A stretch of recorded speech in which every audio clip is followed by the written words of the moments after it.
কি ব্যাপার নীলা, আজকে হঠাৎ তোর ভাইয়াকে নিয়ে আসলি? ঘটনা কি? আমি তো তোমার জন্য এসেছি, ওর জন্য কি শুধু শুধু এখানে আসবো নাকি? ও বুঝলাম।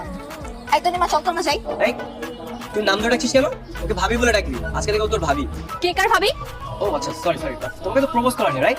Wait wait a minute, I love you. তুই তো নির্লজ্জ কেন? তুই তো ছোট বোনের সামনে তার বান্ধবীকে প্রপোজ করিস? তাতে কি হয়েছে? ভালোবাসা কি অন্যায় নাকি? আমি তো প্রপোজই করছি। আর এইসব তো তোর জন্যই করছি। তো বাসায় একা একা থাকিস, তোর বোর হয়, তুই বোর ফিল করিস, তাই ভাবলাম তোর বান্ধবীকে তোর ভাই বানিয়ে নিয়ে যাবো, তাহলে তুই বোর ফিল করবি না। দেখছিস কি উল্টাপাল্টা কথা বলছে? উল্টাপাল্টা না ম্যাডাম, যা সত্যি তাই বলছি। নীলা, তোর ভাইকে থামতে বল। এই তুই থাকো, তোর জন্য কিন্তু আমরা দুজনে বিরক্ত হচ্ছি। তাহলে তোর বান্ধবীকে বল রিপ্লাইটা দিয়ে দিতে, চলে যাচ্ছি। কিসের রিপ্লাই? কিসের রিপ্লাই দেবো? I love you reply. আপনার কাছে কি ভালোবাসাটাও ফাইজলামো মনে হয় যে আপনি যখন চাইছে করবেন তাই বলবেন? না না, মোটেও না, আমার কাছে রঙিন মনে হয়। জীবনটা কত সুন্দর।